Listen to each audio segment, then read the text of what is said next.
Chapter 3 ruling the country side अध्याय 3 देख रहे हैं।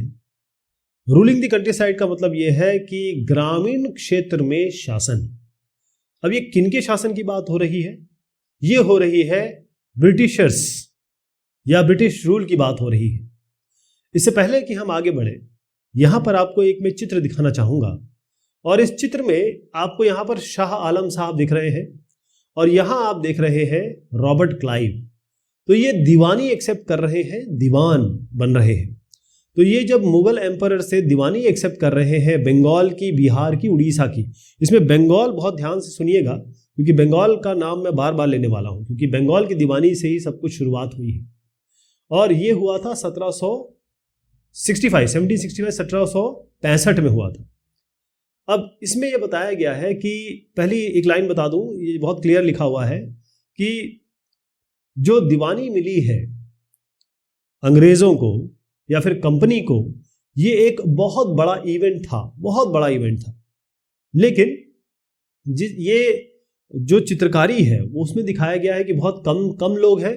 मतलब एक तंबू है और उस तंबू में टेंट बताया गया है, रॉबर्ट क्लाइव का एक टेंट है और उसमें कुछ थोड़े से इंग्लिशमैन हैं यहाँ पे और कुछ विटनेस हैं, कुछ गवाह हैं और उन लोगों के प्रेजेंस में जो मुगल एम्परर है, जिसका जो मैं बता रहा हूँ आपको, ये शाह आलम साहब है, ये रॉबर्ट क्लाइव को, ये जो साहब दिख रहे हैं, इनको दीवानी दे रहे हैं।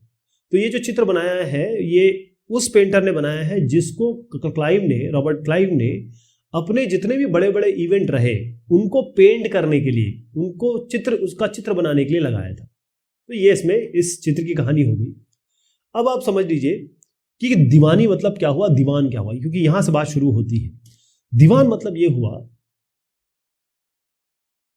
कि अब बंगाल की और उड़ीसा की और बिहार की, खास तौर पर मैं बंगाल की बात करूंगा, तो दीवानी का मतलब ये हो गया है कि अब पूरे क्षेत्र, चलिए हम बंगाल का नाम लेते हैं, इस पूरे बंगाल का जो चीफ फाइनेंशियल एडमिनिस्ट्रेटर है, यानी कि प्रमुख आर्थिक अधिकार नियंत्रक, ये कौन हो गए? कंपनी। जब भी मैं आगे कंपनी की बात करने वाला हूं, आप समझ जाइएगा कि मैं ईस्ट इंडिया कंपनी की ही बात कर रहा हूं। ओके, यानी पहली चीज तो यह है कि क्योंकि इतना बड़ा क्षेत्र इनको मिल गया, इस क्षेत्र से इसमें रिसोर्सेज भी बहुत सारे होंगे, यानी कि संसाधन, रिसोर्सेज कहते हैं इसको। जितने भी संसाधन है जिससे पैसा निकल सकता है या जिससे रेवेन्यू निकल सकता है, जिससे आय हो सकती है, चाहे वो टैक्स के तौर पे हो, चाहे वो लगान के तौर पे हो, चाहे वो रेवेन्यू के तौर पे हो, जिसे लगान कह सकते हैं। जितने भी टैक्स, ट्रेड टैक्स हो या फिर भू राजस्व हो, जमीन पे लगाया हुआ कर हो, ये सारे अब ये कर कंपनी इस जगह से ले सकती है। ओके, इससे फायदा क्या हुआ कि ईस्ट इंडिया कंपनी, क्योंकि ये बहुत दायरा इसका बढ़ रहा था, पूरे देश में ये बढ़ रही थी और इसके एक्सपेंसेस खुद के बढ़ रहे थे, यानी कि खुद का जो खर्चा है वो भी बढ़ रहा था। तो ये कैसे आएगा, ये कहां से निकलेगा? तो वो यहाँ के इस रेवेन्यू से कंपनी के जितने भी खर्चे हैं या कंपनी के जितने भी एक्सपेंसेस हैं वो इस जगह से पूरे हो जाएंगे। क्लियर? फिर से देख लीजिए, ये शाह आलम है, ये रॉबर्ट क्लाइव है, इनका नाम बार बार आने वाला है। अब देखिए, कंपनी को एक बात थोड़ी समझ में आ गई थी कि कंपनी क्योंकि एक एलियन पावर थी। एलियन पावर का मतलब ये है कि विदेशी ताकत या कहें विदेशी कंपनी है ये।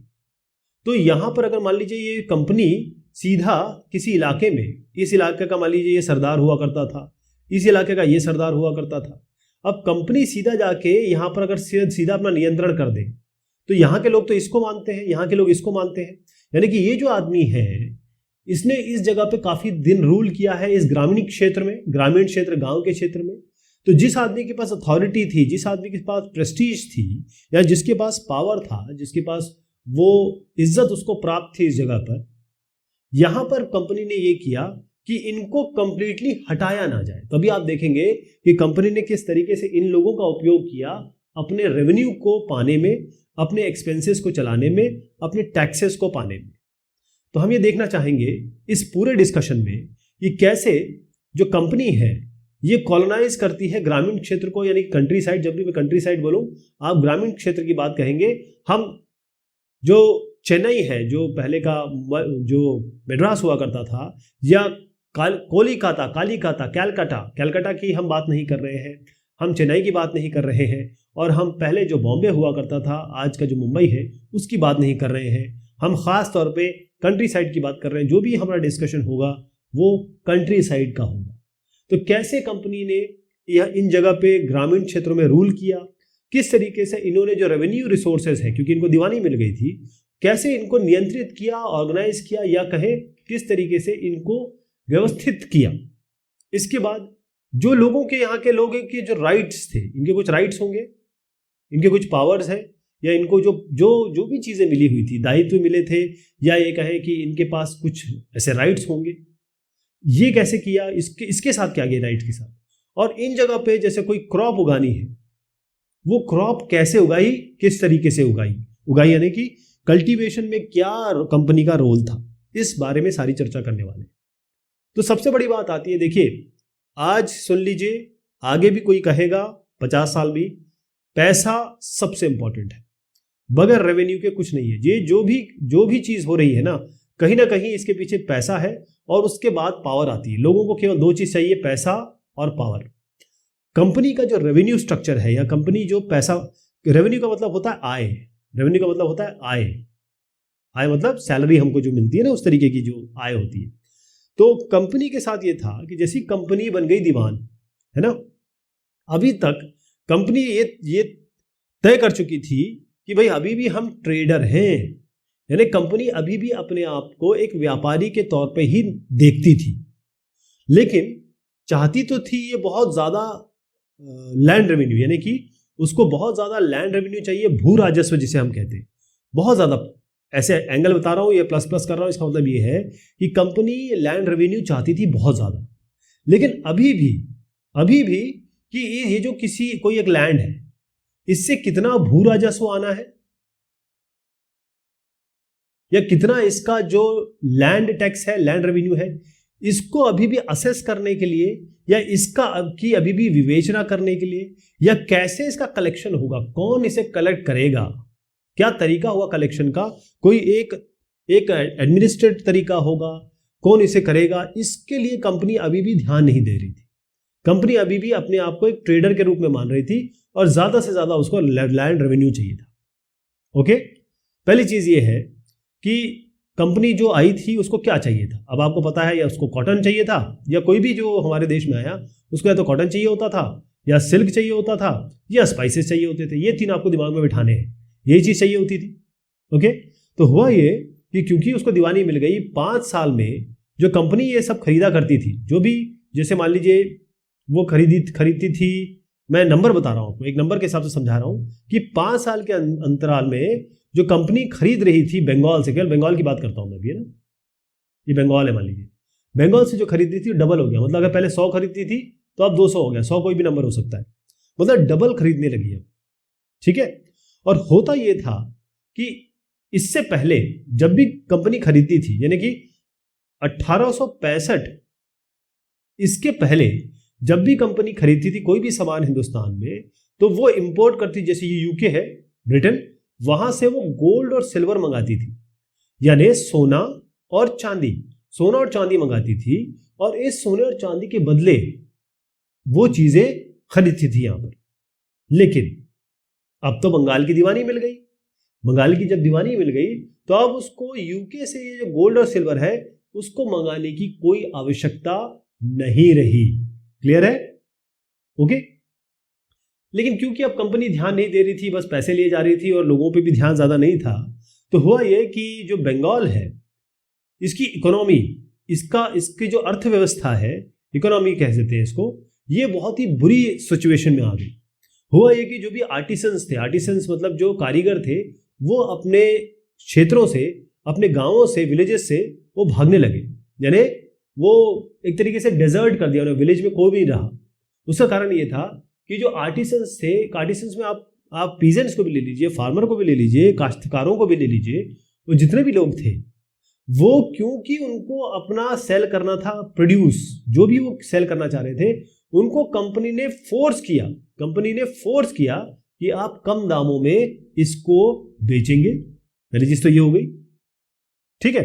दूसरा ये है कि इनके ऊपर बहुत बड़ा लगान या कर लगा दिया गया कि भाई आपको इतने पैसे देने हैं।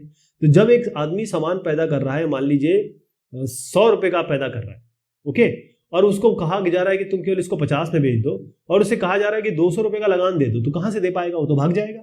यही काम यहां पर हुआ। वो इसमें लिखा है अनेबल टू पे द ड्यूज, इस कारण से बेचारे पैसा नहीं दे पा रहे थे। पीजेंट्स जो थे, पीजेंट्स यानी होता है फार्मर, जो किसानी का काम करते, कल्टीवेशन का काम करते। इसका मतलब ये है कि जो भी यहाँ पर खासतौर पे जो आर्टिसन, क्योंकि बंगाल बड़ा आर्टिसन के लिए फेमस है, अपनी अलग अलग मूर्तियों के लिए, सामानों के लिए, इन कॉटन और सिल्क के लिए ये फेमस है, तो इनको हम आर्टिसन कह रहे हैं। इसका जो प्रोडक्शन है वो इस तरीके से डिक्लाइन हो गया, ग्राफ के तौर पे समझाऊं तो उसका डिक्लिनेशन हो गया, वो नीचे की तरफ चला गया।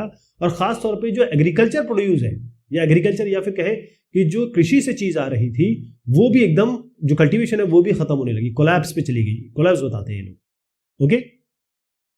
अब आखिरी जो कील है, जो जिसे कहते हैं last nail in the coffin, वो कब हुआ, क्योंकि अब ये अंत होने वाला है। ये सारी जो सिचुएशन बन रही है वो इस तरीके से गिर गई कि ऊपर वाले ने भी कुछ ऐसा काम किया। 1770 की बात बता रहा हूं आपको। यहां पर बंगाल में एक फेमाइन आया। फेमाइन क्या होता है सर? फेमाइन मतलब होता है अकाल। अकाल मतलब खाने पीने की, ना पानी आ रहा, पानी है ना खाने के लिए लोग हैं। अब आप सोचे 10 मिलियन, 10 मिलियन लोग, यानी अगर मैं कहूं कि वहां की पॉपुलेशन 30 मिलियन थी, 1 मिलियन में 10 लाख होते हैं, ठीक है, तो आप समझ लीजिए कितने की मैं बात कर रहा हूं। तो 30 मिलियन अगर लोग थे तो 10 मिलियन लोग बेचारे मर गए। 1/3, 1/3 पॉपुलेशन बंगाल की खत्म हो गई, वाइप्ड आउट। जबकि अगर आप देखें तो इससे पहले ये एक हाट का बाजार दिखाया गया है, एक वीकली मार्केट है, साप्ताहिक बाजार मुर्शिदाबाद में, मुर्शिद कुली खां के नाम से है ये मुर्शिदाबाद। ये पहले कैपिटल हुआ करती थी बंगाल की। ये हाट बाजार लगते थे, बड़ा अच्छा चित्रण है इसका। लेकिन हाल क्या हुआ? हाल बहुत बेहाल हो गया साहब। यहाँ पर ये सिचुएशन देख लीजिए इन लोगों की। ये मैं आपको दिखाना चाह रहा हूँ कि ये अकाल की सिचुएशन है। लोगों की हड्डियां निकल गई, लोगों के पास खाने के पीने के लिए पैसे नहीं थे, या कुछ नहीं था, उनके पास व्यवस्था नहीं थी, और इतने सारे लोग मर गए और बहुत सारे लोग चले गए यहाँ से। ऐसी सिचुएशन आ गई। तो आप सिचुएशन समझ रहे हैं क्या हो रही थी, ओके। अब यहाँ पर साहब जो आए, इनका नाम जब क्वेश्चन आंसर होगा तो इनका क्वेश्चन आने वाला है। ये है चार्ल्स कॉर्नवालिस, ये भी गवर्नर जनरल थे इंडिया के। अब इन्होंने एक व्यवस्था लाई। देखिए 3 तरीके की व्यवस्था की मैं बात करने वाला हूं, आपको पहले क्लियर होना चाहिए कि 3 तरीके की, क्योंकि अब इनको समझ में आ गया कि भाई ये जो हमने ध्यान नहीं दिया जमीन पे, ये जो हमने केवल ट्रेड के बारे में सोचा कि भाई किसी तरीके से हमको लैंड रेवेन्यू मिलता रहे, भू राजस्व मिलता रहे, और अब इन्होंने तो अपनी 5 साल में डबल कर ली इनकम कहे या फिर खरीदारी। ये तो ट्रेडर थे तो खरीदारी इन्होंने बढ़ा ली। लेकिन प्रॉब्लम ये है कि जब ये ध्यान नहीं देंगे जिस जगह की इनको दीवानी मिली है, तो फिर इनके ऑफिशियल्स, यहाँ क्लियर बताया गया, देखिए यहाँ पर क्या, कंपनी जो ऑफिशियल्स थे उनको समझ में आ गया, उनको समझ में आ गया कि भाई ऐसा है कि हमको ये जो एग्रीकल्चर है और लैंड, इस पे कुछ ना कुछ ध्यान देना पड़ेगा, इसको इम्प्रूव करना पड़ेगा, इसकी वैल्यू बढ़ानी पड़ेगी, और इसमें कुछ अच्छे काम करने पड़ेंगे। और इसमें भी इतने ढीले थे क्योंकि इससे इनको रेवेन्यू तो मिल नहीं रहा था ना। अगर किसी जगह निवेश करना हो, पैसा इन्वेस्टमेंट करना हो, तो उसके लिए प्रॉफिट मिलना चाहिए इनको, वो तो मिलने वाला नहीं था। तो 2 डेकेड तक, यानी कि 2 डेकेड होता है 20 साल तक ये सोचते रहे क्या करें। उसके बाद 20 साल के बाद इन्होंने इंट्रोड्यूस किया, यहाँ पर चार्ल्स कॉर्नवालिस दिख रहे हैं आपको, इन्होंने इंट्रोड्यूस किया एक व्यवस्था, क्योंकि इनको जमीन की, एग्रीकल्चर को सही तरीके से चलाने, व्यवस्थित ढंग से इसके पैदावार और रेवेन्यू सिस्टम को व्यवस्थित करने के लिए इनको कोई ना कोई सिस्टम लाना था। उस सिस्टम में ये सबसे पहले लेके आए परमानेंट सेटलमेंट, इसको हम कहते हैं स्थायी बंदोबस्ती। तो यहाँ बता दूं आपको, ये लैंड रेवेन्यू पॉलिसी 3 तरीके की लाए हैं, एक एक करके हम बात करेंगे। लैंड रेवेन्यू पॉलिसी में सबसे पहली पॉलिसी थी परमानेंट सेटलमेंट, इसको कहते हैं हम स्थायी बंदोबस्ती। दूसरी जो आई वो उसके बाद आई ये महलवारी सिस्टम, महलवारी में भी एक साहब का नाम लूंगा मैं। उसके बाद रैयतवारी सेटलमेंट आया, जिसको हम मुनरो सिस्टम भी कहते हैं, रैयतवारी सिस्टम आया। परमानेंट सेटलमेंट फेल हो गया, इसलिए महलवारी और रैयतवारी आया। महलवारी ये इसके फेल होने के कारण ही ये दोनों आए लेकिन रैयतवाड़ी जो आया वो खासतौर पे सदर्न इंडिया में आया। ये दोनों एक ही जैसी है, ऑलमोस्ट सेम है, लेकिन बस ये समझ लीजिए कि ये नॉर्थ की बात कर रहा हूं मैं, उत्तर भारत की, और रैयतवाड़ी जो है वो साउथ में है। ओके, अब इन व्यवस्थाओं के बारे में बात करता हूं, आपको समझ में आ जाएगा कि इसकी क्या दिक्कतें थी, ये था क्या, पहले ये समझ लीजिए। तो जो परमानेंट सेटलमेंट की बात मैं कर रहा हूं, जैसे मैंने आपको बताया 1793 में इन्होंने ये व्यवस्था लागू कर दी। इन्होंने क्या किया, मैंने आपको बताया था कि जो स्थानीय लोग थे, जैसे मान लीजिए यहाँ का ये बिग मैन है, यहाँ का बिग मैन है, ऐसे करके, तो इन्होंने क्या किया कि जो राजा थे, जो भी राजा हुआ करते थे उस जगह के, सरदार हुआ करते थे, और जो तालुकदार है, जैसे आजकल तालुका कहते हैं ना, एक जगह एक क्षेत्र को हम तालुक कहते हैं, तालुका, ठीक, तो उसको तालुक कहते हैं। तो उस जगह का जो मेन आदमी हुआ करता था, इनको इन्होंने कहा कि आप लोग जमींदार हो गए। जमींदार जैसे सरदार होता है, वैसे जमीन का दार, यानी कि जमीन जिसके कंट्रोल में रहेगी, या जमीन के पूरे मालिक हो गए आप, उनको इन्होंने जमींदार बना दिया। किसको बनाया, ये मैं परमानेंट सेटलमेंट की बात कर रहा हूं। इन्होंने राजा और तालुकदारों को कहा कि आप जमींदार हो गए, ठीक है। अब इन्हीं को काम दे दिया कि अब आपका काम क्या है, आपका काम यह है कि जो पीजेंट्स हैं, यानी जो फार्मर्स हैं, उनसे आपको लेना है रेवेन्यू, मतलब इनसे आप रेवेन्यू लीजिए, इनसे टैक्स लीजिए, और ये लाके कंपनी को दे दीजिए, ठीक। और इनसे कहा गया, ये जो जमींदार है, मैं यहां लिखता हूं, मान लीजिए ये जमींदार है, इससे कहा गया कि ऐसा काम करिए, आप हमें रेवेन्यू लाके दीजिए, ठीक है। और ये रेवेन्यू फिक्स कर दिया गया, जैसे इसको कहा गया कि ये आपका क्षेत्र है, यहां से आपको हमको 500 रुपए, एग्जाम्पल ले रहा हूं, 500 रुपए देने ही देने। तो सबसे बड़ी बात ये कि 500 रुपए फिक्स कर दिए गए, ओके, क्योंकि ये चाहते थे, कंपनी ये चाहती थी कि भाई हमें ना फिक्स्ड, ये जो एक लैंड है, ऐसे बहुत सारे तमाम लैंड है, जैसे मैंने ये लैंड दिखाया, ये लैंड दिखाया, ये लैंड दिखाया, ऐसे तमाम लैंड थे। तो हर जगह से अगर जैसे मान लीजिए 500 कहीं से आ रहे हैं, कहीं से 400 आ रहे हैं, कहीं से 300 आ रहे हैं, तो एक तरीके से कंपनी को फिक्स्ड इनकम हो रही है। कंपनी तो बस यही चाहती थी कि भाई हमें ना फिक्स पैसा मिलता रहे, ओके। अब ये जो पैसा इन्होंने फिक्स इसलिए किया कि मान लीजिए 500 रुपये इनको कंपनी को देना होता, और इसकी कमाई हो रही होती 700 रुपये, एग्जाम्पल ले रहे हैं, तो 200 रुपये का फायदा हो रहा होता। तो कंपनी का मानना था कि 100 रुपये खुद रख लेगा, और बाकी जो 100 रुपये है ये किस में लगा देगा, ये किस में लगा देगा, ये लगा देगा जमीन के फायदे में, जमीन को इंप्रूव करने में, यानी कि invest in improving the land. मतलब जो जमीन है उसकी पैदावार बढ़े, उसमें उससे अच्छा रेवेन्यू जनरेट हो, पीजेंट्स को फायदा हो या फार्मर को फायदा हो, उसके लिए उनको लगा कि जमींदार पैसा लगा देगा, ठीक है। ये सारी परमानेंट व्यवस्था थी। लेकिन प्रॉब्लम कहाँ आई, प्रॉब्लम यहां आई, मैं बताया ना कि जो परमानेंट सेटलमेंट है ये बहुत अच्छी तरीके से दो डेकेड यानी 20 साल सोच समझ के लगाया गया था।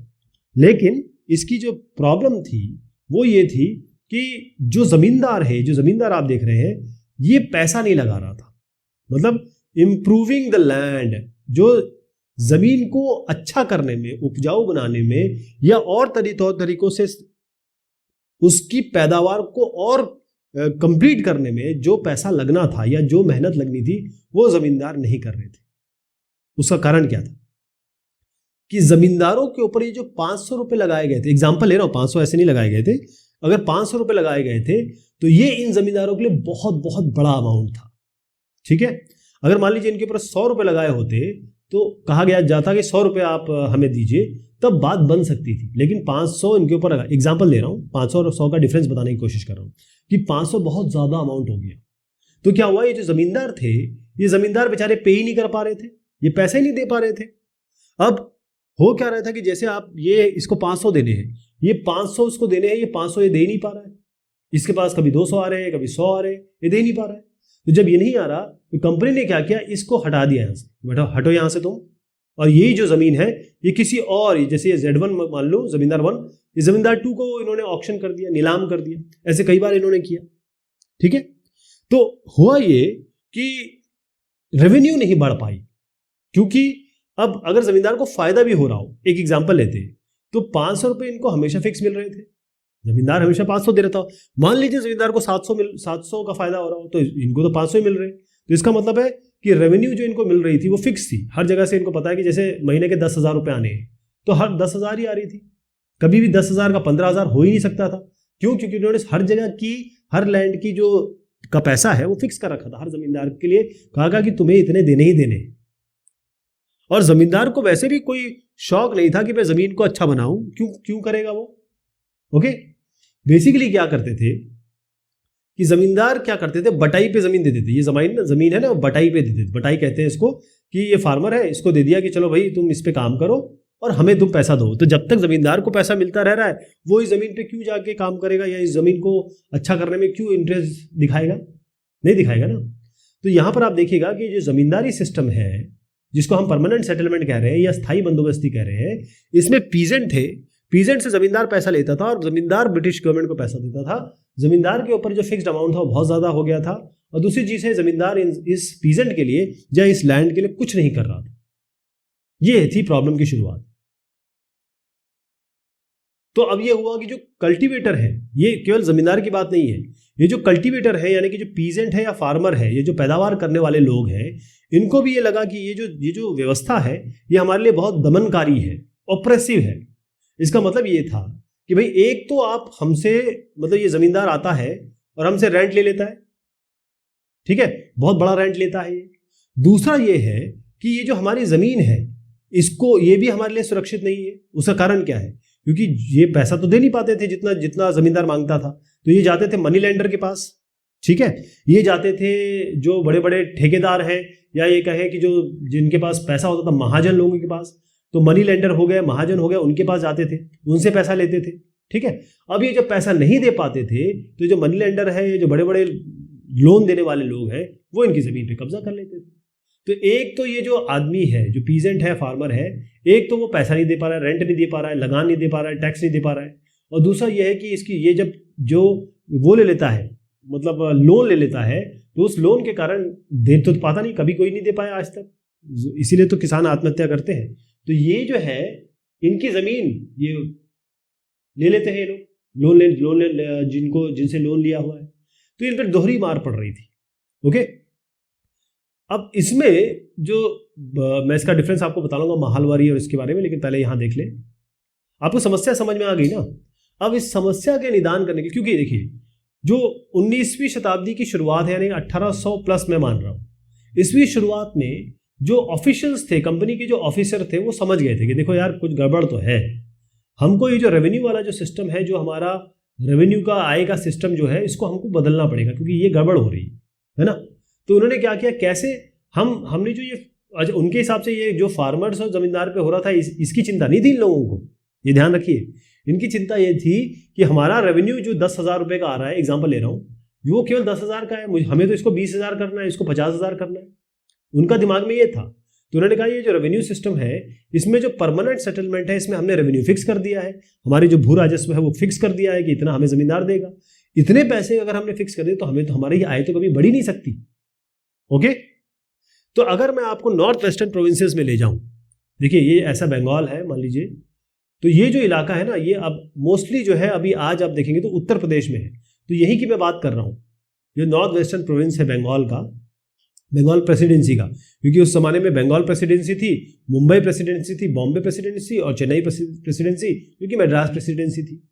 तो यहां पर एक साहब हुए इंग्लिशमैन, ये यहां पर देखिएगा, इनका नाम है हॉल्ट मैकेंजी। आप क्या देख रहे हैं, अब इनका नाम मैं इसलिए ले रहा हूं क्योंकि जो मैं आपसे बात कर रहा हूं महलवारी की, उसका नाम लेती है आपको ये नाम याद आना चाहिए, ठीक है।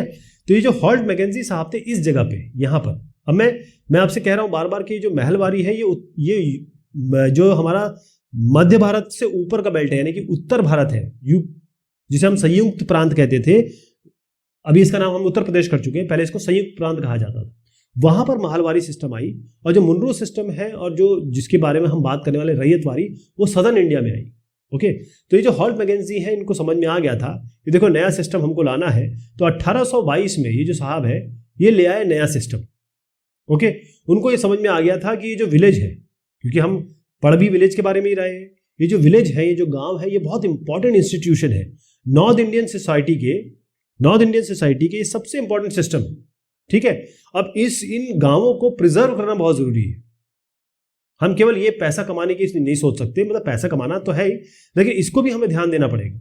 तो हुआ ये कि इन्होंने कहा किसको, डिस्ट्रिक्ट कलेक्टर्स को, कि चलो भाई हर एक जगह जाओ, हर एक गांव और गांव में जाओ, हर गांव में जाओ और हर गांव में जाके जमीनों को मापो, यानी इंस्पेक्ट करो। पहले तो जाके इसको देखो, इन्वेस्टिगेट करो, मापो यानी कि मेजर करो लैंड को, इंस्पेक्ट करो, और जाके जो वहाँ की कस्टम्स है, वहाँ के जो राइट्स है, यानी कि गाँव के बारे में इन्होंने इतना सोचा कि यहाँ के जो रीति रिवाज है उनके बारे में भी सोचो, उनके बारे में भी जानो, और फिर उसके बाद एक जगह का जितना पैसा बनता है, इस जगह का जो लैंड रेवेन्यू है वो तय करो। समझ गए आप? इन्होंने डिस्ट्रिक्ट कलेक्टर को कहा कि बिल्कुल जाओ, एक एक जो लैंड का जो टुकड़ा है उस पर जाओ और सारी चीजें देखो, उसके बाद उस लैंड के टुकड़े पे फिक्स करो कि इसका कितना पैसा होना चाहिए, इसका कितना रेवेन्यू, इसका कितना लैंड रेवेन्यू हमको मिलना चाहिए। ओके, तो हुआ ये कि एक गांव के जितने भी लैंड है इनको मिला के जितना रेवेन्यू, इन गांव को मिला के, इन गांव को, या एक गांव को ले लीजिए, एक गांव, या फिर एक गांव से ज्यादा हो सकते हैं, ये दूसरा गांव हो गया, ये तीसरा गांव हो गया। तो महल जो है, महलवारी सिस्टम जो आया, ये एक तरीके से रेवेन्यू वाला सिस्टम था। और महल का मतलब ये है कि एक महल, एक क्षेत्र, तो महल एक गांव भी हो सकता है, 1 विलेज भी हो सकता है, और 3 विलेज भी हो सकता है, 4 विलेज भी हो सकता है, एक से ज्यादा विलेज भी हो सकते हैं। इसी को महल मतलब महलवारी इसलिए कहा गया कि अब हम पूरा एक क्षेत्र की बात करेंगे, वहां से हमको कितना पैसा आना चाहिए वो फिक्स कर दिया इन्होंने कि भाई यहां से हमको ये लैंड से इतना फिक्स पैसा आना चाहिए। लेकिन लैंड फिक्स किया, पैसा फिक्स नहीं किया। यानी यहां से मान लीजिए इन्होंने कहा 1,000 रुपये आना चाहिए, तो पहले तो बंदोबस्ती, स्थायी बंदोबस्ती में ये फिक्स हो गया था कि 1,000 रुपये आना चाहिए केवल हमेशा। लेकिन वर्ल्ड मैगजीन ने कहा कि ना, 1,000 नहीं, अभी इसको बढ़ा के हम 1,200 भी कर देंगे, कभी बढ़ा के हम 1,500 भी कर देंगे। अगर यहाँ पर कुछ ऐसा आ गया, या मान लीजिए एक फेमाइन आ गया, अकाल पड़ गया, तो हम इसको 800 रुपये भी कर सकते हैं।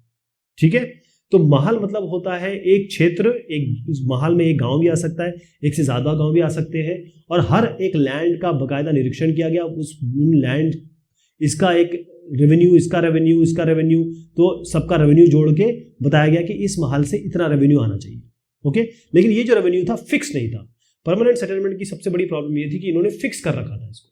यहां पर महलवारी और रैयतवारी में इन्होंने फिक्स नहीं किया, इसको हम चेंज कर सकते हैं, रिवाइज्ड पीरियोडिकली, क्लियर यहां पर बताया गया है, रिवाइज पीरियोडिकली। ठीक है, ओके।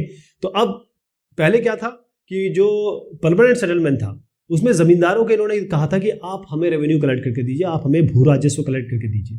लेकिन जो महलवारी सिस्टम है, इसमें इन्होंने जो गांव का मुखिया है, या कहें जो हेडमैन है, विलेज हेडमैन जो है, उसको ये काम दिया कि भाई आपका काम है कि अब आप हमें रेवेन्यू लाके दोगे। तो ये जो पूरा सिस्टम मैंने बताया, इसी को हम कहते हैं महलवारी सेटलमेंट, यानी महलवारी व्यवस्था।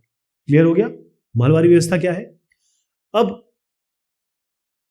क्योंकि हम कंटिन्यूटी में है, तो मैं चाहता हूं कि मैं ये आपको फटाफट ये भी बता दूं, मुनरो सिस्टम भी बता दूं, यानी कि हम बात कर रहे हैं किसकी, जो तीसरा सिस्टम है। ठीक, उसको भी समझिए। ये साहब जो एक हैंडसम सा आदमी दिख रहा है, उसका नाम है थॉमस मुनरो। ये मद्रास के गवर्नर हुए, थॉमस मुनरो। ओके, अब आप देखिए, ये जो मुनरो सिस्टम है, ये एक तरीके से महलवारी ही समझ लीजिए, उस तरीके का नहीं था, लेकिन बस ये समझ लीजिए अगर ये इंडिया का पेनिनसुला रीजन है, तो ये उत्तर भारत में तो महलवारी सिस्टम लाए गए बंगाल के ऊपर, और ये जो साउथ वाला सिस्टम जगह है, यहां पर आया रैयतवारी सिस्टम, ये रैयतवारी व्यवस्था आई। तो अब परमानेंट सेटलमेंट की जो दिक्कतें थी वो तो हर जगह थी, तो साउथ में भी यही प्रॉब्लम थी। ओके, तो हुआ ये कि यहां पर एक नया सिस्टम लाया गया, उसको हम कहते हैं रैयतवारी सिस्टम। रैयतवारी सिस्टम, इसको हम लिख देते हैं रैयतवारी। पहले आपको ये समझना होगा कि रैयत क्या है, क्योंकि इसमें इंपॉर्टेंट शब्द है रैयत। तो रैयत क्या होता है? एक ऐसा आदमी जो अपने ही लैंड पे कल्टीवेशन करता है, पैदावार करता है। ठीक है जी, तो रैयत उसे कहते हैं। क्लियर हो गया? तो हम साउथ में अगर हम जाएंगे, तो यहां पर हुआ था, एक साहब हुए मुनरो के, पहले उनका नाम था अलेक्जेंडर रीड। इनका हमको चित्र नहीं मिल पाया, इसलिए बता नहीं पा रहे। अलेक्जेंडर रीड साहब हुए। इन्होंने क्या किया कि जो टीपू सुल्तान से इनको जगह मिली थी, मतलब जो जमीन इन्होंने कब्जा की थी वॉर के बाद, तो वो जितने भी क्षेत्र थे, इन्होंने एक नया सिस्टम लाया, और सिस्टम ये जो था उसको आगे बढ़ाया, इसको और डेवलप किया, जो मैं थॉमस मुनरो का नाम ले रहा हूं, TM कर देते हैं इसको। ये साहब जो TM, थॉमस मुनरो साहब ने इसको आगे बढ़ाया, और ये पूरी तरीके से पूरे सदर्न इंडिया में ये फिर फैल गया। ओके, धीरे धीरे आगे बढ़ा दिया गया। तो उन्होंने ये देखा कि जो साउथ का की जगह है, यहाँ पर कोई ट्रेडिशनल जमींदार नहीं है, मतलब कोई ऐसा जमींदार आपको नहीं मिलेगा। ठीक है, बेसिकली क्या होता था, इस जगह पे आपको रैयत मिलेंगे, वो लोग जो अपने इलाके में खुद पैदावार करते थे, यानी बेसिकली जो रैयत थे वो लोग थे जो अपने इलाके में खुद कल्टीवेशन करते थे। इस तरीके से जमींदारी नहीं थी, वहां पे जमींदार लोग नहीं मिलते थे। तो बेसिक इनका ये कहना था कि हम क्या करेंगे, हम डायरेक्ट डील करेंगे इन रैयतों से, इन किसानों से डायरेक्ट डील करेंगे। लेकिन उससे पहले वही काम किया जो महलवारी सिस्टम में हुआ। महलवारी सिस्टम में क्या हुआ था, जैसे ये गांव है, इसके हर एक लैंड की बकायदा विवेचना की गई, निरीक्षण किया गया और फिर पता लगाया गया कि इसका लैंड रेवेन्यू कितना आना है, क्या अमाउंट होना चाहिए इसका। क्लियर है? तो हर एक जगह को सेपरेटली इन्होंने सर्वे किया और उसके बाद तय किया इन्हीं से, किससे, रैयतों से, कि आपको इतना लैंड रेवेन्यू देना है। कोई जमींदार बीच में नहीं, कोई बीच में कोई बिचौलिया नहीं। ओके, तो उस एक तरीके से इन्होंने ये भी कहा कि हम जो हम लोग हैं, हम एक तरीके से इस लैंड के फादर फिगर बनना चाहेंगे। ये जो लैंड है, जमीन है, इसको बचाना, इसको संभालना और इसको आगे बढ़ाना, क्योंकि यहीं से लैंड रेवेन्यू आ रहा है, इसकी सारी जिम्मेदारी हमारी है। क्लियर हो गया? इसी को मुनरो सिस्टम कहा जाता है, इसी को हम रैयतवारी सिस्टम कह रहे हैं, राइट। लेकिन फिर भी कई चीजें ठीक नहीं थी, क्योंकि उनको समझ में आ गया कि भाई कहीं पर रेवेन्यूज बहुत ज्यादा फिक्स हो गया, मतलब बहुत हाई फिक्स हो गया, कहीं पर जो रैयत थे वो पैसा नहीं दे पा रहे थे, मतलब वही चीजें दोबारा आ रही थी। इसलिए फिर भी जो विलेजेस थे वो डेजर्ट हो गए, लोग भागने लगे, जाने लगे। तो ये जो नए सिस्टम है, उन्होंने काम तो किया, ऐसा नहीं है कि इन नए सिस्टम्स में काम नहीं किया, लेकिन कहीं ना कहीं इनमें अभी भी दिक्कत थी और दिक्कत रही करना। क्लियर है? Crops for Europe. अब ब्रिटिशर्स को ये तो समझ में आ गया था कि जो विलेजेस है, ग्राम है, गांव है, हिंदुस्तान के, इंडिया सब कॉन्टिनेंट के जो विलेजेस हैं, उनसे उनको रेवेन्यू तो मिल ही रहा था, रेवेन्यू के सोर्स तो थे। इसके अलावा इन्होंने एक और चीज देखी कि यूरोप में जिन क्रॉप्स की रिक्वायरमेंट हो रही थी वो भी इन विलेजेस में, क्योंकि यहाँ खेत है और सबसे बाद खेती हर मजदूर है, साथ में कल्टीवेटर्स हैं यानी कि पीजेंट्स और फार्मर्स हैं, तो फिर क्यों ना यहां पर अपने हिसाब से खेती करवाई जाए। तो अगर मैं लेट 18th सेंचुरी पे ले जाऊं आपको, इसका मतलब मैं 1870 या 60 के बाद की बात कर रहा हूं। यहां पर क्या हुआ, 18th सेंचुरी, सॉरी 1770 की बात कर रहा हूं। तो 18th सेंचुरी यानी कि 1770 के आगे की मैं बात करूं, तो कंपनी ये कोशिश कर रही थी किसी तरीके से हम दो क्रॉप है उनका कल्टीवेशन, उनकी पैदावार शुरू करें, और उसके लिए उन्होंने बहुत बड़े तौर पे इसका एक्सपेंशन भी किया, बढ़ावा भी किया। तो एक तो ओपीएम थी, ओपीएम यानी अफीम, और दूसरी है इंडिगो। अभी इंडिगो जो शब्द है इसको बहुत ध्यान से देखिएगा, सुनिएगा, क्योंकि इंडिगो बार बार आने वाला है। इसको कहते हैं नील, और ये है आपका ओपीएम, अफीम, अफीम। ठीक, तो इन्होंने क्या किया, जो ब्रिटिशर्स है, इन्होंने फार्मर्स को और जो पीजेंट्स हैं उनको परसुएड किया, मतलब बहलाया, फुसलाया, मनवाया या फोर्स किया मतलब जबरन मजबूर किया इनका कल्टीवेशन करने के लिए कि चलिए साहब आप ये कल्टीवेशन करिए, इसको उगाइए। इसके अलावा पूरे हिंदुस्तान में, पूरे सब कॉन्टिनेंट में उन्होंने अपने मर्जी के मुताबिक, अपने मन माफिक अलग अलग जगह पे अलग अलग खेती करवाई। जैसे बंगाल में उन्होंने जूट, जिसे हम पटसन कहते हैं, पटसन बोरे बनते हैं ना जिससे, उसकी खेती करवाई। अगर आप आसाम की बात करें तो वहां पर चाय, टी और बहुत सारे उन्होंने प्लांटेशन या बागान लगवाए।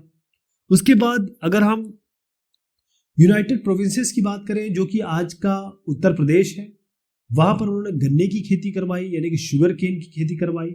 इसलिए आप देखेंगे मुजफ्फरनगर, उसके आसपास के सारे इलाके, वहां पर बहुत सारी मिल है इसकी, आपकी शुगर केन की, चीनी मिल है। ऐसी अगर आप पंजाब की बात करें तो वहां पर वीट यानी गेहूं की बात की, उन्होंने उसको पैदावार करवाई। महाराष्ट्र में उन्होंने कपास, क्योंकि वहां पर काली मिट्टी है तो वहां पर कॉटन, कपास की खेती करवाई। और पंजाब और मद्रास में उन्होंने राइस, क्योंकि यहाँ की जलवायु उसके लिए थोड़ी सूटेबल है। तो अपने मन मुताबिक, अपने मन माफिक उन्होंने इन जगहों पे अपने हिसाब से क्रॉप्स उगवाई। अब आपको मैं ले चलता हूँ इस इंडिगो पे। मैंने जैसे आपको बताया था कि इंडिगो का नाम बार बार आने वाला है।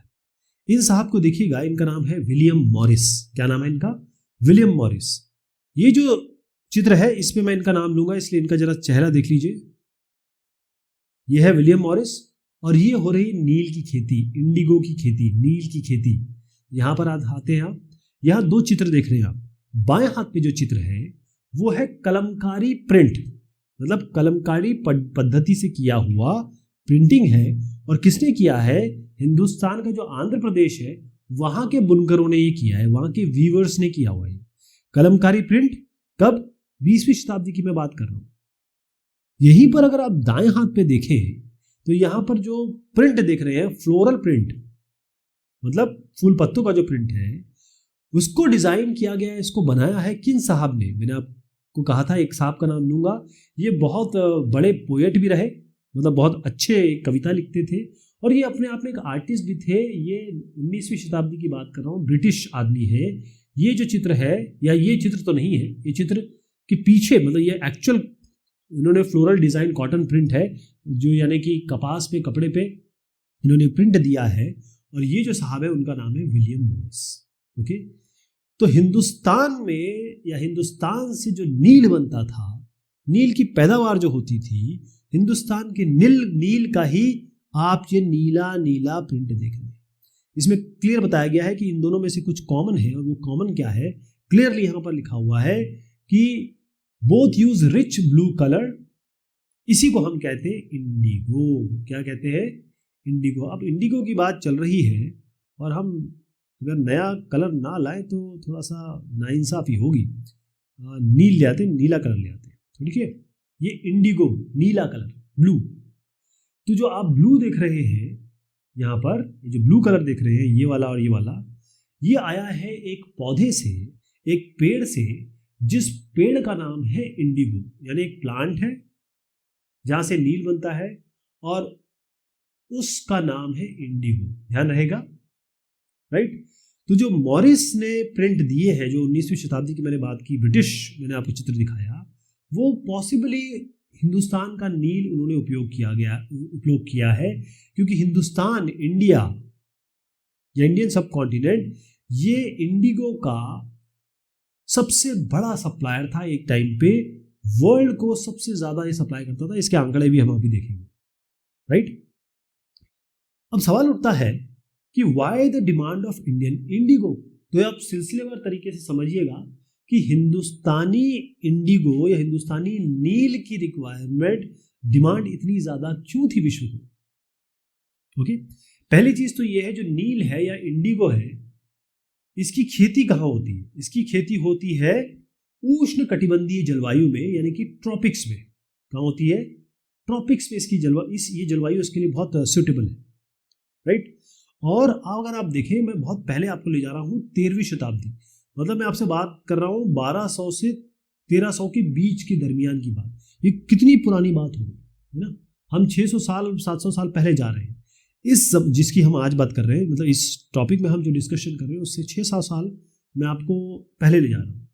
इस जमाने में जो हमारा इंडियन इंडिगो है, यानी कि आई लिखूंगा अब इसको, जो इंडियन इंडिगो है यानी कि भारतीय नील, चाहे आप इटली की बात करें, चाहे आप फ्रांस की बात करें, चाहे आप ब्रिटेन की बात करें, इतने बड़े बड़े जहां जो मैन्युफैक्चरर्स इस जगह पे थे, जो कपड़ा बनाते थे, और कपड़ा बनाने के बाद यानी कि मैन्युफैक्चरर और डायर मतलब होता है कपड़े को रंगने वाले, तो कपड़े के मैन्युफैक्चरर और डायर वाले जो रंगरेज होते हैं, उन लोगों के लिए इंडियन इंडिगो ये पहली चाह थी, पहली जरूरत थी। लेकिन बात ये थी कि जो इंडियन इंडिगो यहाँ पहुंचता था, ये बहुत कम मात्रा में पहुंचता था। उसका कारण ये है, अब आप सोचिए, मैं 13वीं शताब्दी की बात कर रहा हूँ। उस जमाने में यहाँ से ऐसे यूरोप पहुंचाना आज हमें कितना आसान लगता है, फ्लाइट पकड़िए पहुंच जाइए। पहले तो शिप से जाते थे, और शिप भी वैसे रोबस्ट शिप नहीं थे, स्ट्रॉन्ग शिप नहीं थे। आधे से ज्यादा तो डूब जाते थे या मर जाते थे, जो हो जाता था, बहुत कम ही पहुंच पाते थे। उस जमाने में यहाँ से नील का यहाँ से यहाँ तक जाना आप सोच लीजिए कितना खर्चे वाला काम होगा ये। तो बेसिकली जो इंडियन इंडिगो का था उसका प्राइस बहुत हाई था, बहुत ज़्यादा हाई था इसका प्राइस, राइट। अब इससे क्या हुआ कि अब इनको यूरोपियन लोगों को कपड़े तो रंगने ही है, तो इन्होंने क्या किया, एक यहाँ पर पौधा देखिए, ये है वोड प्लांट। क्या है? वोड। तो वोड का इस्तेमाल उन्होंने करना शुरू किया, और वोड से है वो बैंगनी, वायलेट और ब्लू, यानी बैंगनी और नीला कलर वो बनाने लगे। ठीक है, यूरोपियन क्लॉथ मैन्युफैक्चरर, जो यूरोप में कपड़ा व्यवसायी थे, बनाने वाले थे, और साथ में जो डायर थे जो कपड़ा रंगते थे, राइट। उसका कारण यह है कि जो वोड प्लांट है ये टेम्परेट जोन में होता है। टेम्परेट, इसका मतलब यह है कि जैसे आप समझ लीजिए शीतोष्ण, शीत और उष्ण, शीतोष्ण जलवायु में ये टेम्परेट जोन में होता है। कहाँ होता है? टेम्परेट जोन में। ठीक है, तो ये यहाँ की जलवायु है वो आपकी टेम्परेट जोन में आती है, तो ये होता था। ओके, अच्छा, इजीली अवेलेबल हो जाता था। उसका कारण ये था कि अगर मैं इस वोड की बात करूँ तो ये कहाँ कहाँ पैदा हो रहा था, या यहाँ कहाँ पैदावार हो रही थी? नदर्न इटली में हो रहा था, यानी कि उत्तरी इटली, दक्षिणी फ्रांस यानी सदर्न फ्रांस में, इस तरीके से जर्मनी, ब्रिटेन, तो बहुत सारी जगह ये पैदा हो रहा था। एक और चीज़ थी यहाँ पर कि जो लोग ये व्यवसाय करते थे इसका वोड का, वो कभी नहीं चाहते थे कि इंडियन इंडिगो जो है वो यहाँ पर आए, क्योंकि अगर ये आएगा तो आप जानते हैं इंडियन इंडिगो क्लासिक था, यानी जो इंडियन इंडिगो है ये आपको देता था रिच ब्लू कलर, मतलब बहुत बढ़िया रिच ब्लू कलर, बहुत ही चमकीला अच्छा सुंदर कलर देता था, नीला है। लेकिन जो वोड से आता था कलर वो इतना अच्छा नहीं था, यानी पेल था और डल था, मतलब बहुत ही डल सा कलर था ये। ओके, तो यहां तक तो बात चलती गई, लेकिन 17वीं शताब्दी के आते आते इन्होंने यूरोपियन क्लॉथ प्रोड्यूसर जो थे उन्होंने ये कहा कि भाई देखो ऐसा है, ये जो बैन हो चुका था, बैन हो गया था, इसको जरा उठाइए। अपने गवर्नमेंट को मनाया, इन लोग सब लोगों ने, यूरोपियन वालों ने अपने गवर्नमेंट को मनाया कि देखो साहब ऐसा है, ये इंडिगो को आने दो हमारे पास। ठीक है जी। तो जब ये आना शुरू हुआ, मतलब बैन इस पे उठ गया, जो इंडिगो का हिंदुस्तान से नील का इंपोर्ट हो रहा था, इसको थोड़ा उठाने की बात की। उसका एक था फ्रेंच, पहले मैं बताऊं आपको कि हुआ ये कि ये बना हुआ, और उसके पीछे एक कहानी है जो मैं आपको बताऊंगा, जो हम अभी छोटा सा कहानी अभी बताऊंगा, लेकिन पहले बता दूं कि केवल हिंदुस्तान में ही नील, अगर हम ये सोच के बैठे हिंदुस्तान में नील की खेती हो रही थी, तो ऐसा नहीं है। ये सारे जो आप रेड डॉट्स देख रहे हैं, ये हर जगह है जहां पर नील की खेती हो रही थी और अलग अलग जगह पे सप्लाई हो रही थी। इसकी जगह मैं बता देता हूँ, खासतौर पे जो फ्रेंच है, फ्रांसीसी, जब फ्रांसीसियों की ही कॉलोनी थी। अगर आपको मैं थोड़ा सा कैरिबियन में ले जाऊँ, ठीक, तो फ्रेंच ने क्या किया, इंडिगो की शुरुआत की सेंट डोमिनिक, सेंट नाम लिख देता उसका, डोमिंगे कह सकते हैं आप इसको, सेंट डोमिंगे। ये है कैरिबियन आइलैंड में, कैरिबियन आइलैंड जैसे ये जो जगह देख रहे हैं ना आप, ये वेस्ट इंडीज है, तो वेस्ट इंडीज को आप कैरिबियन आइलैंड्स कह सकते हैं, एक ही बात है। तो वेस्ट इंडीज या कहें जो कैरिबियन आइलैंड है वहाँ पर इन्होंने शुरुआत कर दी। इसके अलावा जो पोर्चुगीज है उन्होंने शुरुआत कर दी ब्राज़ील में इसको उगाना, और इंग्लिश जो थे उन्होंने जमैका में कर दी। इसी तरीके से स्पेनिश लोगों ने वेनेजुएला में कर दी। तो इंडिगो प्लांटेशन, या फिर कहें कि इंडिगो के लिए बड़े बड़े बागान होते हैं, ध्यान रखिए, इंडिगो के लिए बागान होते हैं, या कहें कि प्लांटेशन होता है, राइट, बड़े बड़े प्लांटेशन होते हैं। तो ये सारे के सारे आ गए, नॉर्थ अमेरिका में भी आ गए प्लांटेशन, राइट। लेकिन अब क्या हुआ कि भाई 18वीं शताब्दी पे मैं आपको जरा ले चलता हूं और उसके बाद की बात करता हूं। जैसे 18वीं शताब्दी खत्म हो रही थी, यानी कि 1780 के आगे आप समझ लीजिए, यहां पर क्या हुआ कि ब्रिटेन में इंडस्ट्रियलाइजेशन हुआ। हम जानते हैं, मतलब मैन्युफैक्चरिंग शुरू हो गई, मिलें आ गई। अब जब ये मिलें आ गई, इसका मतलब कपड़े का उत्पादन भी बहुत ज़्यादा शुरू हो गया, यानी कि कॉटन का जो प्रोडक्शन है वो काफ़ी बढ़ गया। जब कपड़े का प्रोडक्शन बढ़ गया तो इसकी रंगाई भी होनी चाहिए, रंगाई भी इसके लिए ज़रूरत पड़ गई। तो अब हिंदुस्तान का जो नील है, इंडियन इंडिगो, इसकी ज़रूरत महसूस होने लगी। ओके, अब दिक्कत ये हुई कि जो मैंने कहा कि यहाँ से भी आ रहा था, वेस्ट इंडीज से भी आ रहा था, बहुत ज़्यादा वेस्ट इंडीज से आता था एक्चुअली, यहाँ से आना, और अमेरिका से, ये जो इलाके हैं जो भी आप देख रहे हैं, यहाँ से आना बंद हो गया। उसके बहुत सारे कारण थे जो मैं आपको बताने वाला हूँ, राइट। पहले मैं वो कारण बता दूँ। बेसिकली क्या है कि अगर मैं 1783 से लेकर 1789 की तरफ आपको ले जाऊँ, अभी ये डेट बताता हूँ कैसे आएगी। जो इंडिगो का प्रोडक्शन था, जो नील का प्रोडक्शन था विश्व में, यानी वर्ल्ड का जो प्रोडक्शन था वो हाफ हो गया। यानी पहले 100 पैदा होता था तो बस 50 पैदा होने लगा। ओके, अब जो ब्रिटेन के लोग थे, ब्रिटेन के जो बेसिकली डायर्स थे, रंगरेज थे, वो तो कपड़े उनको डाई करनी है और वो जानते हैं सबसे अच्छी डाई कौन सी है, इंडियन इंडिगो। बस उनको इंडियन इंडिगो चाहिए, तो नए नए स्रोत ढूंढने लगे, भाई कहाँ से मिलेगा, कहाँ से मिलेगा, कहाँ से मिलेगा। ओके, तो ये मैं कहानी बता रहा हूँ आपको क्यों वेस्ट इंडीज से और अमेरिका से आना कम हो गया।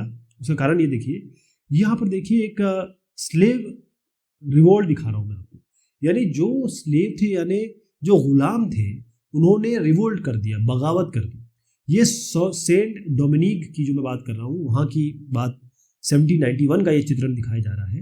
हुआ ये कि जो फ्रेंच लोग थे, फ्रेंच जो प्लांटर्स थे, बेसिकली जो बागान वाले थे, उन्होंने इंडिगो, नील और चीनी, शुगर, इसकी शुरुआत की पैदावार सेंट डोमिनिक में, जो कैरिबियन आइलैंड में है, वेस्ट इंडीज में। लेकिन अफ्रीकन स्लेव्स, क्योंकि उनकी बुरी हालत कर दी गई थी, एकदम बहुत ही हालत खराब थी, ये रिवोल्ट पे आ गया, रिबेलियन पे आ गया, बगावत पे आ गया 1791 में। इन्होंने क्या किया, जितने भी बागान है उसको जलाना शुरू कर दिया, जो प्लांटर्स है, बागान मालिक है, उनको मारना शुरू कर दिया। इसको देख के 1792, एक साल बाद, जो फ्रांस है, फ्रेंच गवर्नमेंट ने इसको स्लेवरी को, यानी जो गुलाम बनाना होता है, उसको बंद कर दिया। और जब ये बंद हुआ तो जो इंडिगो प्लांटेशन है, यानी जो नील की खेती हो रही थी कैरिबियन आइलैंड में, ये बंद हो गई। इसी कारण से यूरोप में पहुंचना इसका बंद हो गया। क्लियर हो गया? मैं आपको क्या बताना चाह रहा था, क्लियर हो गया? इसी कारण से बंद हो गया। तो अब क्या होता है, अच्छा, प्लांटेशन मतलब एक ही बात समझ लीजिए कि बिग, बहुत बड़ा फार्म, या कहे बड़ा खेत। खेत समझते हैं ना, छोटे छोटे, जैसे 1 एकड़ 2 एकड़। जब आप 100 एकड़ की बात करते हैं, 50-100 एकड़ की बात करते हैं, तब आप प्लांटेशन की बात करते हैं। तो बागान मतलब बड़े खेत। क्लियर हो गया? तो यहीं पे जैसे कॉफ़ी हो गया, गन्ना हो गया, कॉफ़ी, गन्ना, टोबैको, तंबाकू, चाय, कपास, इन सब का उत्पादन होता है बड़े बड़े बागानों में। तो जैसे मैंने बताया कि अब भाई ब्रिटेन को चाहिए था, ब्रिटेन की कॉलोनी तो इंडिया थी ही थी, वहाँ पर अच्छा राज भी चल रहा था इन लोगों का। तो अब ब्रिटेन जो है वो इसकी तरफ आया, हिंदुस्तान की तरफ, कि भाई कहाँ से लाएंगे, यूरोप में तो इतनी मांग बढ़ रही है, हमको यहाँ से ही लाना पड़ेगा। ठीक, तो इन्होंने कोशिश की कि अब यहाँ पर वो इंडिगो प्लांटेशन को बढ़ावा देंगे, और उन्होंने बढ़ाया भी। तो मैं अगर आपको बंगाल का एग्जांपल दूं, तो 18वीं शताब्दी में जो बंगाल है, हम बंगाल की बात कर रहे हैं, यहाँ पर जबरदस्त तरीके से इंडिगो कल्टीवेशन शुरू हुआ, नील की खेती शुरू हुई। और अगर मैं इसका नंबर से अगर आपको बताने की कोशिश करूं, तो आप देखिए, नंबर के बारे में बताऊंगा तो 1788 में कि जितना भी आता था, पूरा जो कहें कि जो ब्रिटेन में आता था नील, हिंदुस्तान से केवल 30% आता था। लेकिन 1810 की अगर हम बात करें तो यही हिंदुस्तान से 95% आता था। इसका मतलब अगर 100 आता था तो 100 में से केवल 30, 100 ब्रिटेन में अगर आता है, ब्रिटेन में आ रहा है, तो 100 में से 30 आता था 1788 तक। लेकिन 1810 तक 100 में से 95 हिंदुस्तान से आ रहा था। आप देख रहे हैं कितना बड़ा ये। तो हुआ ये कि जो ईस्ट इंडिया कंपनी के लोग थे, जैसे ये लोग हैं, ऑफिशियल्स हैं, इन्होंने अपना जो एक तरीके से साइड बिजनेस कर लिया, ये काम शुरू कर दिया, या फिर इन्होंने, क्योंकि ये समझ गए थे कि यूरोप में तो रिक्वायरमेंट है, तो इन्होंने क्या किया कि जो इंडिगो कल्टीवेशन है, या इंडिगो का जो प्रोडक्शन है, यानी कि नील की खेती, उस पर पूरा ध्यान दे दिया। कई जो ऑफिसर्स हैं उन्होंने तो अपनी जॉब भी छोड़ दी, इन्होंने जॉब छोड़ दी। इन्होंने कहा भाई हमको जो इंडिगो, जो हमारे अलग अलग प्लांटर्स, ये जो लोग थे, तो इंडिगो के जो बड़े बड़े बागान थे उस पर इन्होंने ध्यान देना शुरू कर दिया, इंडिगो बिजनेस पे ध्यान देना शुरू कर दिया। ये सही कहना रहेगा, क्योंकि इनको समझ में आ रहा था कि हमें हाई प्रॉफिट्स मिलने वाले हैं, पैसा बढ़िया हमको यहाँ से मिलने वाला है, राइट। कई लोग ऐसे, क्या हुआ, जैसे ये यूके है। अब यूके, जब हम ब्रिटिश की बात करते हैं, हमारे यहाँ कौन लोग आए थे, या तो ब्रिटेन वाले लोग थे, जैसे इंग्लिशमैन कहते हैं उनको, या स्कॉटिश थे। तो यहाँ से, यूके से ये लोग चले आए यहाँ पे हिंदुस्तान, और ये केवल इसीलिए आए कि यहाँ पर केवल बागान खोलेंगे, यहाँ पर केवल नील की खेती करेंगे, और ऊपर से कंपनी इन लोगों को लोन भी दे रही थी कि लाओ पैसे लो और खेती करो और बस वापस भेजो। ठीक, तो ये सब काम हुआ इसमें। इंडिगो, इंडिगो यानी कि नील, इसकी खेती कैसे होती थी, इसकी पैदावार कैसे होती थी? क्योंकि इंडिगो बहुत इंपॉर्टेंट हो गया था, यूरोप में इसकी बहुत मांग थी, तो अंग्रेज पूरे हिंदुस्तान में जहां जहां पॉसिबल है वहां इसको उगाना चाह रहे थे, उगाने के लिए प्रोत्साहित उत्साहित कर रहे थे या फिर मजबूर कर रहे थे लोगों को। तो दो तरीके से इंडिगो की खेती होती है। एक होती है निज, इस नाम को ध्यान दीजिएगा, इस नाम में ही इसका अर्थ छुपा हुआ है। और दूसरा है रैयती, रॉयती कहते हैं, रैयती कहते हैं इसको। तो ये जो निज कल्टीवेशन है, निज खेती है, इसमें जो प्लांटर है यानी जो साहब का बागान है, वो अपने ही जमीन में जिसको वो डायरेक्टली कंट्रोल करता है, यानी कि इसके खुद के नियंत्रण में है, या तो ये लैंड उसने कहीं से रेंट पे लिया हो या खरीदा हो, या तो खरीद लिया हो, यानी कि बॉट कह सकते हैं इसको, ये जमीन खरीदी हो या किसी से भाड़े पे ली हो, रेंट पे लिया हो, और यहां पर वो या तो खुद खेती कर रहा है या फिर किसी ऐसे लेबर को उसने हायर कर रखा है या मजदूर को लगा रखा है। तो निज मतलब ये होता है, निजी कह सकते हैं आप इसको, निजी, खुद की खेती। इस तरीके की एक खेती होती थी, राइट। इंडिगो कल्टीवेशन का एक तरीका ये है। अब हमें हमेशा देखते हैं कि कहीं ना कोई समस्या इसमें होती है, तो हम देखेंगे निज खेती के बाद जो रैयती आई उसका क्या मतलब था। तो निज खेती में कुछ दिक्कतें हुई होंगी, राइट। पहली चीज, सबसे इंपॉर्टेंट बात है कि इंडिगो की खेती वहीं हो सकती है जहां पर जमीन उपजाऊ है, यानी लैंड जो है वो फर्टाइल है। अगर फर्टाइल लैंड नहीं है तो काम नहीं चलेगा। अब दिक्कत की बात यह थी कि जो जमीन अवेलेबल थी, जहां भी जमीन अवेलेबल थी, उसमें एक तो फर्टाइल जमीन चाहिए, और दूसरी जो फर्टाइल जमीन है वहां पर ऑलरेडी लोग रह रहे थे, यानी घनी आबादी थी, बहुत सारे लोग रह रहे थे। और अगर जमीन मिल भी जाती थी तो थोड़ी यहां पर, थोड़ी यहां पर, थोड़ी यहां पर, ऐसे मिलती थी, राइट। मतलब छोटी छोटी लैंड चाहिए थी। और क्योंकि हम बात कर रहे हैं प्लांटेशन, क्योंकि हम इंडिगो प्लांटेशन की बात कर रहे हैं, जब हम इंडिगो या किसी भी प्लांटेशन की बात करते हैं तो हम कहते हैं बिग, बड़े बड़े खेत, यानी बिग लैंड, बड़ी बड़ी जमीन की जरूरत होती है। और दिक्कत यह थी कि यहां छोटे छोटे लैंड मिल पा रहे थे, राइट। एक और चीज, जैसे ये फैक्ट्री है, ये फैक्ट्री है आपकी किसकी, इंडिगो बनाने की। तो कोशिश ये रहती थी कि भाई जो जमीन है वो इसके आसपास ही हो, जहां पर खेती हो रही है वो जमीन इसके आसपास ही हो। अब इसमें क्या हुआ कि ये जो लोग हैं या इंडिगो प्लांटर जो हैं, बागान जिनके थे, नील के बागान जिनके थे, उन्होंने कोशिश की कि हम ये जमीन हथियाएं या फिर ये जमीन को कब्जा करें या फिर ये जमीन पे को खरीदें। इससे क्या हुआ कि जो यहाँ पर लोग रहते थे, पीजेंट रहते थे, फार्मर रहते थे, इनको उन्होंने मजबूरन भगाया या इविक्ट किया। यहां पर दिया है इविक्शन, इसका मतलब खाली करवाया, राइट। अब अगर आप किसी की जमीन को जो उनके दायरे में है, उनके पास है, उसको आप खाली करवाओगे तो इनके साथ तो लड़ाई होना लाजमी है, होगी ही होगी। ये एक चीज है। दूसरा ये है कि अगर मैं बार बार जब कहता हूं बिग लैंड, इसका मतलब मैं बड़े इलाके की बात करता हूं, तो बड़े इलाके में ज्यादा लोग भी तो चाहिए, मजदूर भी तो चाहिए। और ये जो मजदूर चाहिए थे निज खेती के लिए या फिर कहे कि इंडिगो प्लांटेशन के लिए, उसी समय में ये जो मजदूर आपको चाहिए, वो मजदूर जो है वो अपनी खेती कर रहे होते थे किसके लिए, राइस कल्टीवेशन सेम समय होता है, मतलब वो चावल उगा रहे होते थे। और चावल का समय बिल्कुल वही टाइम है जब ये इंडिगो प्लांटेशन हो रहा होता है। तो ये एक और समस्या है। इसके अलावा एक और चीज, जो निज में अब बड़ा लैंड है, तो उस जमाने में कोई ट्रैक्टर वगैरह तो या फिर कोई बड़ी मशीनें तो हुआ नहीं करती थी, केवल प्लॉ, PLOUGH, प्लॉ, या फिर बुलक्स। बताता हूं ये क्या है। ये है आपका हल और ये है आपका बैल। बैल को जोत के इस तरीके से, यहां ये, तो ये हल हो गया और ये आपका बैल हो गया। तो हल और बैलों की जरूरत पड़ती थी। अगर मैं एक एग्जांपल दूं तो 1 बीघा उस जमाने में जो लैंड का मापने का तरीका था, 1 बीघा जो कि 1/3 हेक्टेयर के होता है। तो 1/3 हेक्टेयर का जो 1 बीघा होता है उसमें 1 बीघा में 2 प्लॉ चाहिए होते थे। इसका मतलब ये समझ लीजिए कि अगर बड़ा लैंड हो गया, यानी किसी के पास 1000 बीघा है, तो उसको कितने प्लॉ चाहिए, कितने कितने प्लॉ चाहिए? 2000। इतने सारे प्लॉ चाहिए थे। अब इतने सारे प्लॉ, इतने सारे बुलक्स, इसमें इन्वेस्टमेंट करना मतलब पहले आप इसको खरीदे और इसको खरीद के फिर इनका मेंटेनेंस भी करें, रख रखाव भी करें। ये बहुत बड़ी प्रॉब्लम थी। किनके लिए? जो इंडिगो प्लांटर्स हैं उनके लिए बहुत बड़ा काम था।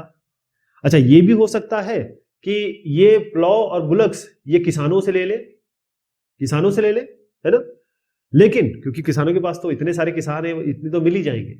बस दिक्कत वहीं आ जाती है, मतलब पेच वहीं फंस रहा था कि जिस समय आप किसानों से, पीजेंट से, फार्मर से बैल और हल लेने की बात कर रहे हैं, प्लॉ या बुलक लेने की बात कर रहे हैं, उसी समय ये पैडी कल्टीवेशन कर रहे हैं, उसी समय चावल की खेती हो रही है, राइट। तो कहने का मतलब ये जो निज खेती में जो प्रॉब्लम थी उस कारण से मात्र जो भी पूरी खेती होती थी 25% निज खेती से होती थी, इंडिगो प्लांटेशन की, और बाकी जो 75% है वो होती थी रैयती सिस्टम से, राइट। तो रैयती सिस्टम से होती थी, इसका मतलब निज खेती में समस्याएं थी, इसीलिए फिर ये रैयती सिस्टम से खेती होने लगी, राइट। अब इसके बारे में अगर मैं आपसे चर्चा करना शुरू करूं कि भैया रैयती क्या है, क्योंकि ये दोनों चीजें आपको पता होनी चाहिए।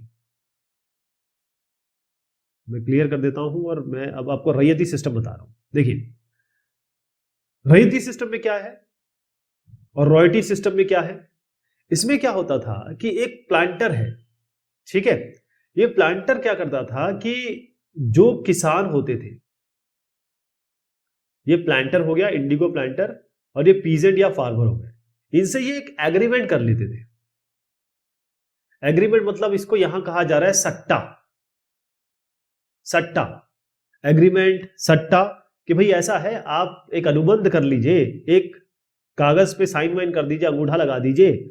और कभी कभी क्या करते थे, इनको अगर ये मानते नहीं थे, इनको प्रेशराइज कर देते, और इस ये नहीं मानते थे तो इन्हीं के गांव के जो मुखिया है, जिसको हम विलेज हेडमैन कह रहे हैं, वीएच, विलेज हेडमैन है, मुखिया, उससे ये अनुबंध कर लेते थे। अच्छा, ये जो आज जो पीजेंट या फार्मर जिससे अनुबंध करते थे, इन्हीं को हम रैयत कह रहे हैं।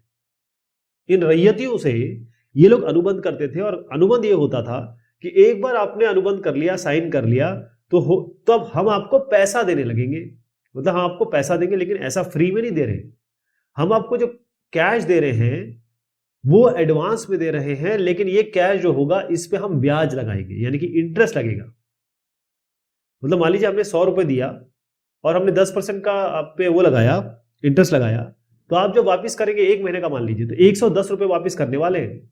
मतलब किसान को 100 रुपए जब मिलते थे तो वो खुश हो जाता था, अरे वाह, हमको तो पहले ही पैसे मिल गए। लेकिन उसको ये समझ में बाद में आया कि 100 रुपए जो दे रहे हो उसका 110 रुपए वापस भी करना पड़ेगा, ये नहीं कि आप फ्री में दे रहे हो। इसके अलावा क्या है कि कम से कम इस अनुबंध में ये था कि जो जमीन है आपकी, इसकी 25%, कम से कम 25, मिनिमम कह रहा हूं मैं, ये अनुबंध में, ये एग्रीमेंट में लिखा था कि भाई अगर आपके जो भी जमीन है इसके 25% पे आपको इंडिगो कल्टीवेशन करना ही करना है, मिनिमम, ठीक है। और ये भी था कि भाई हम आपको देंगे सीड, यानी बीज हम आपको देंगे, इसके अलावा हम आपको ड्रिल देंगे, मतलब साजो सामान जो भी हो सकता था वो आपको प्रोवाइड कर देंगे। लेकिन कल्टीवेटर का काम ये था, इसकी जिम्मेदारी ये थी कि पहला तो काम ये है कि जमीन का रखरखाव करेगा, उपजाऊपन उसका बना के रखेगा, जमीन को तैयार करेगा, बीजों को सोएगा, सोइंग होती है मतलब बीजों को लगाना, है ना, मतलब खेती शुरू करना। और दूसरा ये है कि जब क्रॉप आ जाएगी तो उसका रखरखाव करना, उसको देखना, कोई खरपतवार उसकी साफ करना, ये सारे काम इनके होंगे। किनके? जिससे अनुबंध किया गया है, ठीक है। यहां पर अगर आप एक चित्र देखें तो यहां पर इंडिगो की खेती कर रही है, मैं आपको अर्ली 19th सेंचुरी बता रहा हूं, मतलब 1800 के आगे की बात कह रहा हूं आपसे। यहां पर आप देखेंगे कि एक इंडिगो प्लांट है, मतलब फैक्ट्री जिसे कहते हैं, इंडिगो प्लांट है, और यहां पर ये सब जो आए हैं ये खेतों से आए हैं, फैक्ट्री पे क्या आए हैं? नील के पौधे। तो निज कल्टीवेशन और रैयती में मैंने यहाँ पर एक डिफरेंस देने की कोशिश की है, अगर आप थोड़ा इस पर जानना चाहें, क्योंकि मैंने अभी डिस्कशन आपसे कर लिया, सारा बता दिया है, वही यहाँ पर टेबुलर फॉर्म में है। अब नीच की खेती कैसे होती थी, पहले मैं इस पे आने से पहले जरा इसको कंप्लीट कर देता हूं।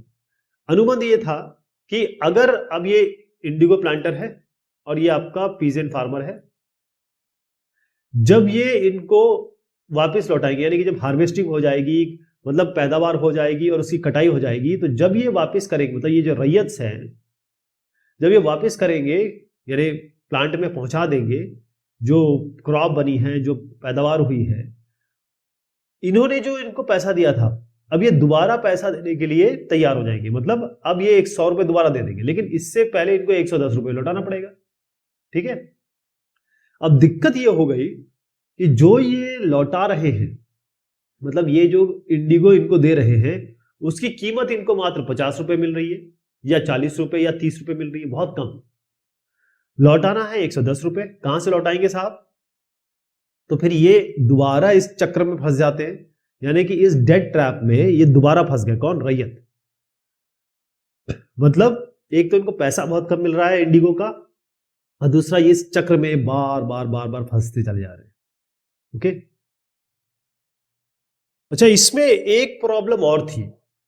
जो ये इंडिगो प्लांटर्स थे वो इनसे कहते थे कि देखो ऐसा है, आप केवल और केवल इंडिगो की खेती करो, इंडिगो ही उगाओ, यानी कि नील की ही खेती करो।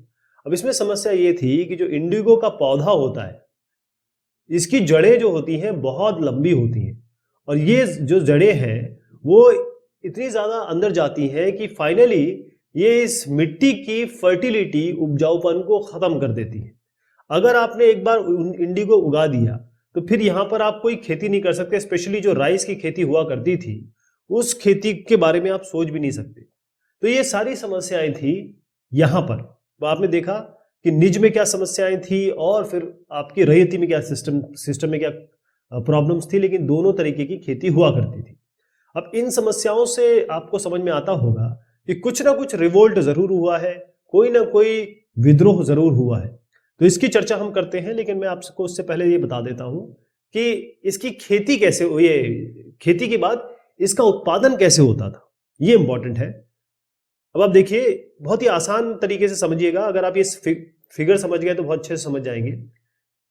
यहां पर आपकी हौद है, टैंक, हौद, टैंक, और इसके जस्ट नीचे एक दूसरी टैंक है। यहां पर देखिए, ये दिख नहीं रही है, लेकिन यहां से सीधी ये गई है, थोड़ा नीचे की तरफ है, जस्ट इसके नीचे ये हौद है, दूसरी हौद। तो यहां पर क्या होता था, अगर मैं आपको समझाने की कोशिश करूं, यहां पर क्या होता था कि सबसे पहले ये लेके आते थे, ये जो वैट्स कहा गया है, ये हौद है बेसिकली, ने फर्मेंटिंग वैट है और ये बीटर वैट है। तो दो तरीके की वैट है, मतलब ये पहला वैट, पहली हौद, यहां पर इंडिगो प्लांट आते थे, उसकी पत्तियां तोड़ी जाती थी और इसमें डाल दी जाती थी, और गर्म पानी होता था यहाँ पे। तो बहुत दिन तक इसको रखा जाता था, तो ये बुलबुले बन के इसमें एक तरीके से सड़ान सी आती थी, सड़ान तो नहीं कहेंगे, फर्मेंटेशन हो जाता था। फर्मेंटेशन जब बुलबुले निकलने शुरू हो जाते थे, तो अब क्या करते थे कि इसकी पत्तियां अलग करके इसमें ये जो आप देख रहे हैं, जो पानी बचता था या जो भी द्रव्य बचता था, वो अब नीचे की तरफ निकाल देते थे, ये नीचे की तरफ आ जाता था। फिर इसकी बीटिंग होती थी, यानी कि इसको इसलिए बीटर वैट कहा जा रहा है। फर्मेंटिंग वैट यानी कि इसमें बुलबुले उठ रहे हैं, सड़ान हो रही है, और फाइनली पत्ते को हटा दिया गया, जो द्रव्य बचता है उसको यहाँ डाल दिया गया, इसकी बीटिंग हो रही है। आप देखें, डंडा लेके ये बीटिंग कर रहे हैं, इस तरीके से बीटिंग बेचारे 8-8 घंटे तक इसको घुमाते थे, घुमाते थे, और फाइनली इसमें डालते थे लाइम वाटर। जब ये इसको पैडल से घुमाते थे, तो ये जो यहाँ पानी जो था वो पहले हरा होता था, फिर ब्लू हो जाता था। तो जब ये ब्लू हो जाता था तो इसमें डालते थे ये लाइम वाटर, ये चूने का पानी। और जब चूने का पानी डालते ही इसमें नीचे की तरफ पपड़ियां जम जाती थी और ऊपर की तरफ पानी चला आता था। तो नीचे जो पपड़ियां जमती थी, वो जो पपड़ियां हैं वो ही फाइनली निकाल के इसको नील की शक्ल दी जाती थी, इसमें मोहर वगैरह लगाई जाती थी। तो इस तरीके से ये पूरा का पूरा प्रोसेस था इनका नील बनाने का। तो अब एक इसको कहते हैं नील विद्रोह। तो नील विद्रोह किस लिए हुआ, इसके कारण तो आप थोड़ा सा आइडिया आपको लग ही गया होगा। इतनी सारी जो समस्याएं मैंने गिनाई, यही कारण थे। हुआ ये कि इतनी सारी समस्याएं इनको आ गई थी कि भाई तुम यही इंडिगो की खेती करो, और इंडिगो के बाद राइस की खेती नहीं हो सकती, कम दाम मिल रहे हैं। तो मैं मार्च 1859 की आपको बात बता रहा हूं। यहां पर बहुत सारे हजारों की तादाद में जो रैयत है, बेसिकली ये किसान ही हुए, इन्होंने कहा, ये जो खासतौर पे बंगाल के जो थे, इन्होंने कहा हम अब नील की खेती यानी कि इंडिगो कल्टीवेशन नहीं करेंगे, we will not do it, right. जो इनको लगान देना था, जैसे हम रेंट्स कहते हैं, पेमेंट करना था, इन्होंने कहा हम नहीं करेंगे। इन्होंने क्या किया, ये जो फैक्ट्रीज है, मतलब नील की जो फैक्ट्रीज है, इस पे अटैक कर दिया, इंडिगो फैक्ट्री पे अटैक कर दिया, और साथ में बहुत सारी चीजें लेके आए आर्म्ड, मतलब इनके पास स्वॉर्ड्स थी यानी कि तलवारें थी, भाले थी, करछे थे, और तीर कमान थी, सब चीजें थी। और महिलाएं भी पीछे नहीं रही, वो घर के बर्तन उठा लाई, वो सारे घर के बर्तन जितने भी होते हैं वो लेके आ गई, राइट। तो बेसिकली अगर कोई आदमी, जैसे मान लीजिए ये आदमी है, ये चोरी छुपे इनके साथ काम करने लगता है या इनसे कोई राब्ता रखता है, कोई लिंक रखता है, तो इस आदमी का पूरा सोशल बायकॉट होने लगा, जिसे हम कहते हैं हुक्का पानी बंद होना, ये हो गया। अब इनके कुछ एजेंट हुआ करते थे जो उगाही करते थे, जाके पैसा वैसा लिया करते थे, तो इनके एजेंट जो है, जिनको हम गुमाश्ता कह रहे हैं, क्या कहते हैं,